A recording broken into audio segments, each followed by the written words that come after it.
Hello there, one welcome to yet another very interesting edition of Health Matters, a program reaching you from NTA Channel 12 with you, your dependable station.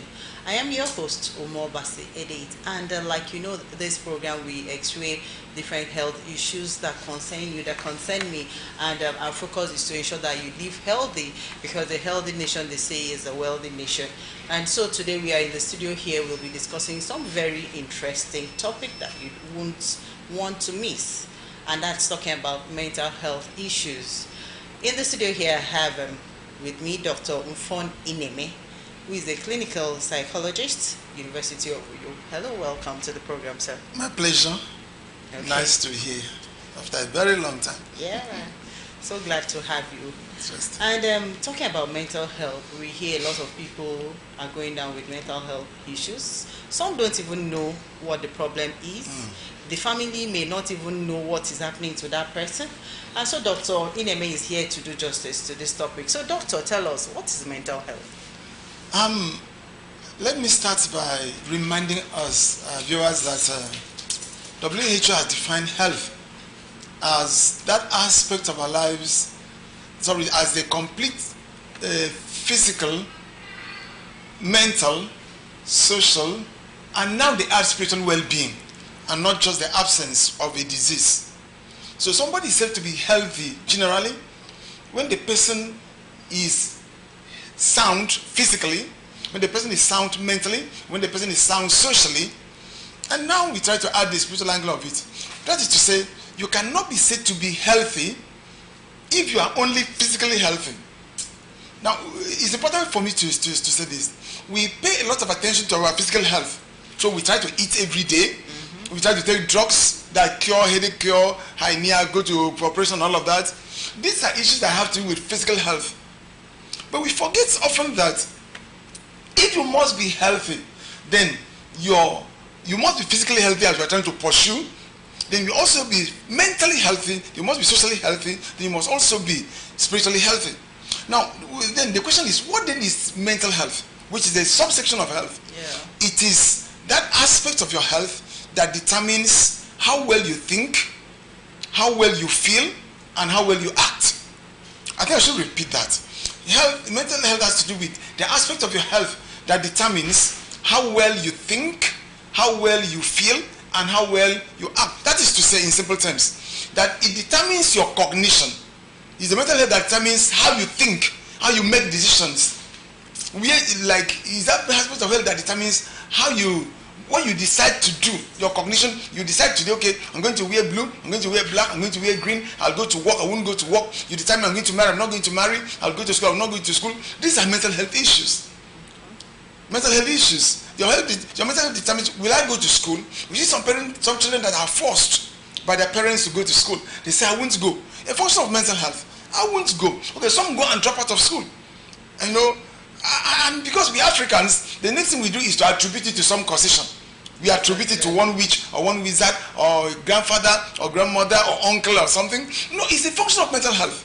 This person has made a cognitive decision not to go or to go, not to marry or to marry, not to stay in marriage or walk out of marriage, or how to treat the wife or to treat the husband. It's a function of your mental health that you decide what to do. That's what we call cognition. Number two, it also determines your outfit. That's the way you feel, your feeling about your life, the feelings you have about certain things, and then it also determines your acts, your behavior, how you act out these behaviors.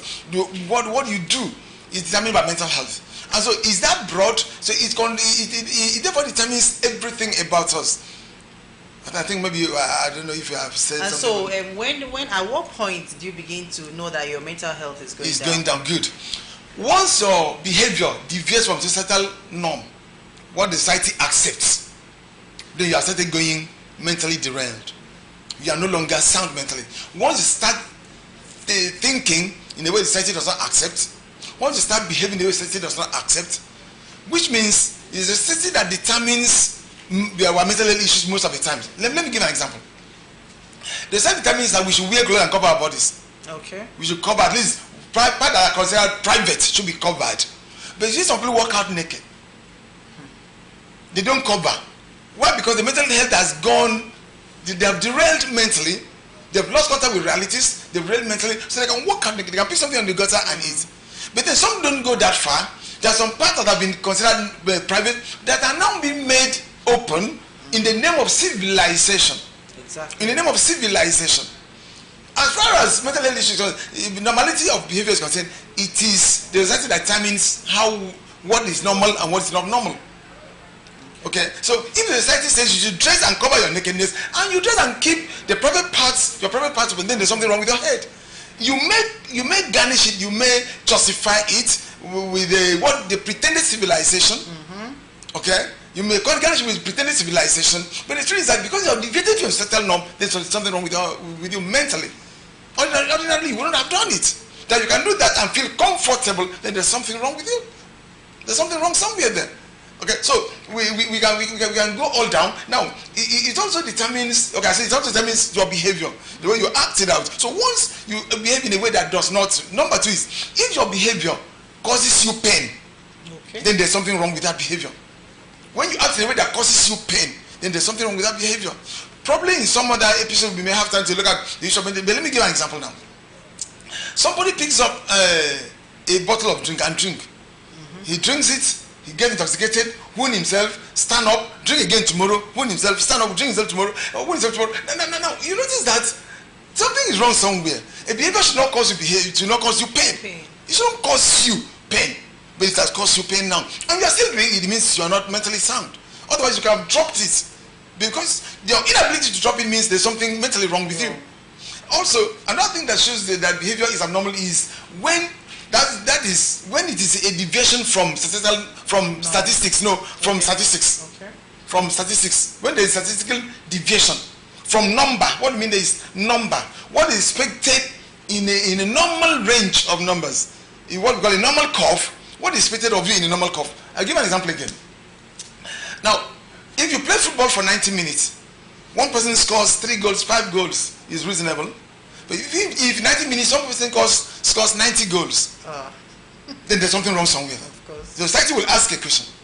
Now, in the same vein, in a family of 5 children, all of them will behave in a way that is almost similar to each other, but they may not be exactly the same because no human beings are the same. Yeah. But when your own is totally a deviation from number, out of 5 children, you alone behave in a way that is away from what it is, then we should ask your mother where you got it from. Ask your mother where you got it from. Where she got it from, rather. Now I'll give an example.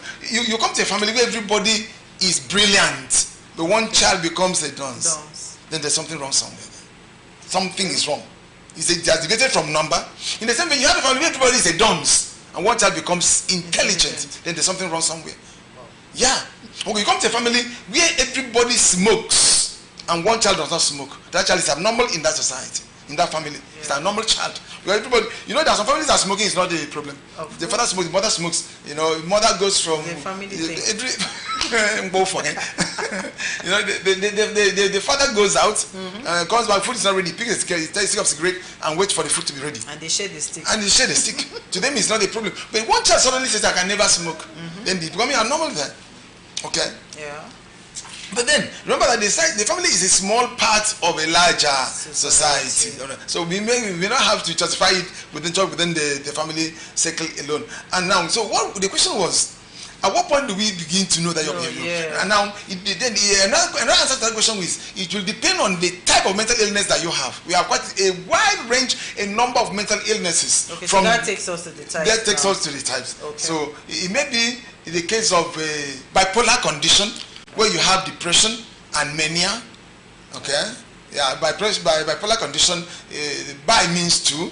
So that condition will always come in 2 forms, either depression or mania. But in most cases in our society, we have persons swing, what we call mood swing now, commonly used as mood swing. The mood swings. Mood swing, is it a mental health Yeah, issue? That's depression now, or mania. Okay. Yeah, it's your mood swings to depression, the depressive angle of that pole. Okay. It is on a pole that at one end is depression, at the other end is mania. Okay. So when your mood swings to the left, so to speak, then you are depressed at that point. You are not happy, you are not outgoing, and so on. And then if it swings to this other end, you become elated, you talk and talk. They ask you one question, you answer 5, and so on. You keep talking. That means you are manic at that point. That's just one. 2, it could be cases of OCD, what we call obsessive compulsive disorder, is there, where somebody is finds it difficult to resist certain things, certain impulsion, certain impulsivity. He can't resist it. We also have cases of PTSD, post-traumatic stress disorder. Okay, where something has happened and then you keep remembering it. And then we also have cases of psychotic conditions. That one is the one that is common in Africa, where the person is mad. Sorry, I beg to use that word, it's not correct. I shouldn't use it, but I will use it with permission at this point. The correct name of that condition is schizophrenia. Schizophrenia is the correct name of that health condition. And so we may have that one. That one is the one that is common, and that's the one we almost always watch out for. If we say the person has a mental illness, no, it's not just that. Well, we also have cases of substance abuse. Some people have substance abuse, it's mental health condition. I mean, we have so many. We have anxiety. Good. I mustn't forget anxiety, which is also very common in our society. I think maybe subsequently, if we have time, we can take them one after another. Okay, so what would you say are the causes of these mental health issues? Wow, a number of causes. One is genetics. Really? We inherit the tendency to become mentally ill from our parents, from our grandparents. We inherit it. It runs in families as a genetic condition. But this Africa now, we always attribute it as because by witches and wizards, and so sometimes we say it's a curse. That family has been cursed. Yes. Somebody has caused the family. So person has caused. They caused the grandfather. That's why the children are behaving gradually. It's not true. It's in the gene. It's a genetic condition. Okay, that is one. 2 is the social milieu, the social environment that we exist can also be a factor. You stay in a economic environment that is so tense, so difficult, things are so hard. Economic situation is so painful. So you begin to think. Remember that I said define it as your cognition, your thinking. Yeah. So you begin to think. Sometimes you think until you can walk into a moving vehicle. Because you're thinking of the economy, your mental health is not there again. Exactly. Sometimes you become aggressive, unnecessarily aggressive. I mean, we can go on and on. Then we also have another cause as use of substances. Sometimes people use substances. Okay, especially if you have a natural vulnerability to that condition, you have a natural vulnerability to mental health issues. Now you use psychoactive substances. It could be alcohol, it could be cannabis, it could be heroin, it could be any type that you can think of that you can use. It could trigger. You can go and trigger a sleeping dog. You can go and trigger the thing that was trying to rest. Okay, and so we have quite a number of causes.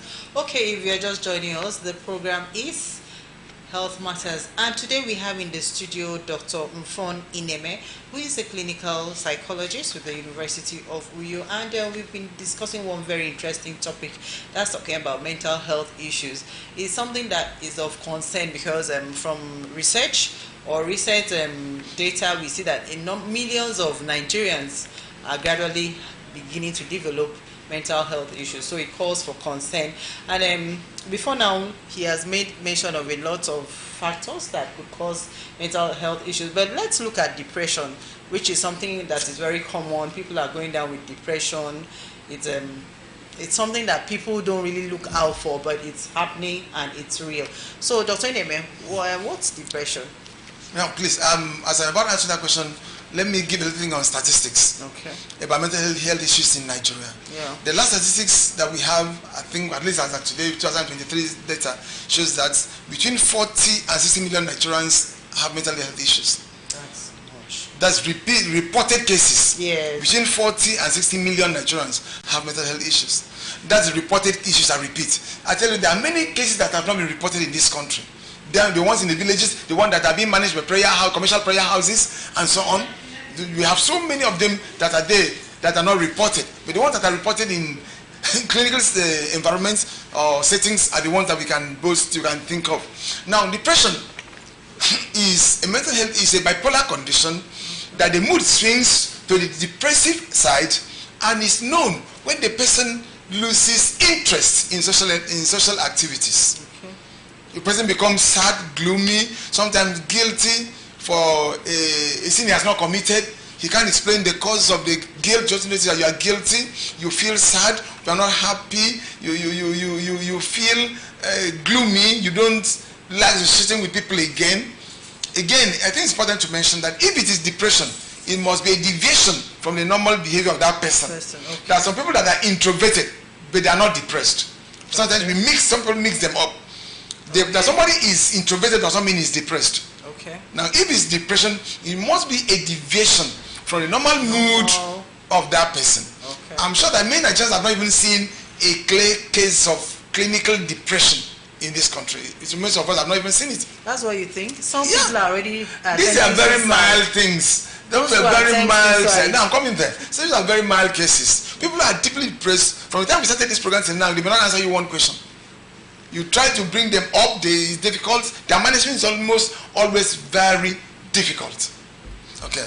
Now, so we were saying, now I think it's important that we look at the causes before we get at the symptoms. Yeah. Now, when we look at the causes, one, like I said, it runs in families. Now, how does it happen? There are some families that they think that causes depression is the release of some neurotransmitter in the brain. The neurotransmitter that once it's released in your brain, it makes you feel depressed. Okay. And now, in some families, that neurotransmitter is easily released. So it runs, the person inherits, a child or offspring will inherit the tendency to have that happen in him or her. So naturally, some people inherit the tendency. Two, another thing that can cause it is disappointment. Okay. Disappointment, like jilting, where somebody has built up his life or her life with somebody he thought he was going to marry and so on, and then for whatever reason, the other partner wakes up one day to say, no, I can't continue. They give you one or two flimsy excuses, and then it crashes down, it crashes your mood, and then your mood just swings. You may think you are strong until you have such challenges in life. Yeah. So then it could also be a case of natural disaster, where you come back from your flood, the house is flooded, and so on. Some people lose their jobs. It could lead to depression. Loss of job, or loss of a dear one, loss of a husband, a spouse, loss of a child, loss of a job can lead to can also lead to that. Then economic problem that we are facing generally in our country is a trigger or a major cause of this condition. Sometimes you wake up, your income has not increased, but the cost of living has increased maybe 5 times what it should be. Assuming you were still earning 20,000 and you could manage your family at 20,000, just as an example, and then suddenly the thing you used to buy at 1,000 naira for the family now becomes 10,000 naira. It means that half of your income will only buy one thing. And then you become, it's your responsibility as a parent to take care of this family. You begin to think of how you're going to manage these children, manage other relatives, and of course remember that in Nigeria, some data have shown that every working class person or employed person in Nigeria has about 20 dependents on the average. On the average, you have about 20 dependents on you alone. You may not notice it. It may not be your immediate family members. Some other persons are depending on you, and they come to you with sense of entitlement. So if you fail to give them what they want, you become a bad woman, a bad man, a bad auntie, a bad cousin. That one is eating alone. He's eating alone with his family. He starts giving you. So they make you become guilty for saying you have not committed. Exactly. You make you feel guilty for saying you have not committed. And because of that, depression sets in. So another thing that causes depression is the expectation of the society. Sometimes from the parents. When the parents expect the child to perform wonders and make 9 A's at the end of WAEC, 9 A's, NECO, 9 A's, everything, 9A, everything, how those are expectations. Sometimes this child comes back and the result is not as good as the parent expected, and sometimes they start scolding the child. So these teenagers, they slump into depression. That's true. Data has shown us that so many young people, teenagers, are depressed in this country. And theirs may not necessarily be economic factor. It may be the expectations from the parents of the family and all of that. Expecting so high from them. Maybe sometimes you are close to 30 and you're not married. And you're not married. And every day they ask you how far. How far? They're looking at you, how far? And you know the how far, you understand when they say how far, you know what the how far has gone. That this how far is not keke, it's not kada. You know, this how far is something else. You just understand it. So these expectations of the society can lead to depression where you cannot meet them. And then you also marry so you don't have children. They expect children. Maybe you marry if you wait on Saturday by Sunday. 9 months. No, but if you wait on Saturday by Sunday, they start looking at your stomach. Exactly. You know, they started growing. So if it doesn't grow, they start. What is it? Happening? What is it? Some will start telling you, can I take you here? Can I take you there? To go and those things start coming. These expectations of society can make you feel depressed when you can't meet them. True. Okay, so let's look at those things to look out for, like symptoms. Some family don't even realize that one of them is going down with depression until it gets to a suicide point. You understand? Maybe they start dropping suicide notes and making attempts to commit suicide. So what are those things we should actually look out for? One is when a family member, for example, who has been jovial, has been outgoing, starts wanting to stay alone. Okay. You start locking up himself, start being... you may think he's showing humility. It's not humility. The person is being depressed, so he wants to stay alone. He wants to stay alone. Number two, when he lacks interest in social activities, some may not even go to church again. They start looking for excuses to give. The truth is that they want to stay. The depressed person wants to stay alone. He wants to be on his own. He doesn't enjoy society, this thing again. And then, very importantly too, the person starts developing societal ideation. Meaning? Just feeling like ending his life. Okay. The feeling. It's important to mention here that suicide may not necessarily be a psychopathology on its own, but a symptom of a psychopathology and a symptom of a depression. Suicide is always a symptom of depression. Exactly. It's not a mental health condition on its own as if it were, okay, but in most cases, it is a symptom of depression.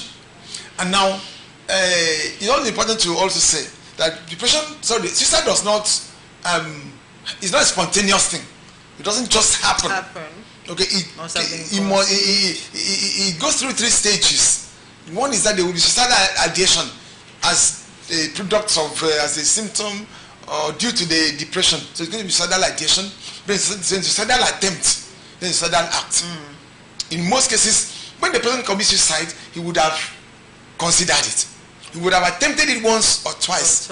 Somebody would have intervened or he would have stopped it. Then the 3rd time or the 4th, 5th, 5th time, he now performs the act. And that's why we say that when somebody is depressed, we always say, please let the person not stay alone. Even if he doesn't want somebody, let somebody be around him. Number 2, you make sure that you don't allow anything he can harm himself with to be close to that person. Because he may have been contemplating. And now the execution will be a function of availability of the instruments that can be used to implement the act. Okay, so generally management and treatment. Do we have any? Yeah, management and treatment is on a common note is make sure you are around the person. Okay. Some family members, friends should be around the person. And we should be watching out for our children, especially when they reach 13 and above, 12, 13 and so on. We're watching out for them. You know the character of behavior of your children. When they start calling in, when they start calling in, you start asking questions, get close, show love to this person. That is on an unprofessional level. Anybody can do that one. Show love. It could be quite a serious psychotherapy. Show love to him. Love him. Love her. Talk to her. If he has done something bad and you scolded before, give notes of forgiveness. Call the person back. You can manage it that way. Now, but where you do that, it doesn't seem to work. You may have to consult psychologist, another mental health expert, who may run the person on maybe outpatient basis, or on, if it gets to a serious level, it could be an inpatient. It could be admitted in the institution, where it could be both managed by what we call the multidisciplinary team that manage mental health issues. So in which case you have the psychiatrist, you have the psychologist, you have the social worker, you have others. About 8 members of that team or 9 members of that team will work on that one person. So if you see that person, if you try alone it doesn't work, please don't think you are strong, you will manage it. And sometimes I've had patients who come to me and say, I'm depressed. come, they say, I'm depressed. And I like it, I appreciate it. Before they do something that is unimaginable, they know it's not going well with me. Yeah. Please, this is what I'm going through. I need help. I need help. I need help. Okay, and another thing I think we need to have mentioned is that marriage is also a cause of depression.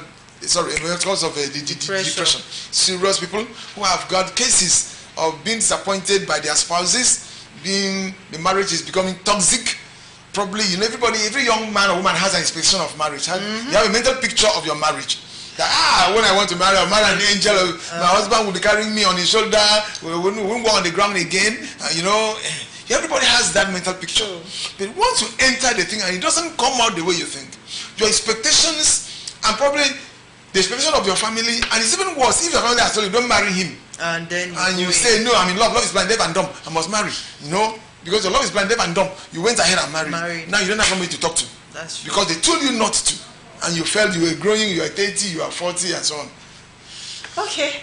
Time doesn't seem to be our friend. We have so much to discuss, but don't worry, we always have Dr. Ineme back in the studio to talk about issues concerning your health. And the program has been Health Matters.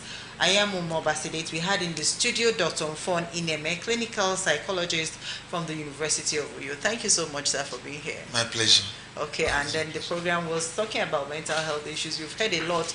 About 40 to 60 million Nigerians are already grappling with mental health issues. So that means it's a lot. We need to really do something about this. So let's do it same time next week. Bye.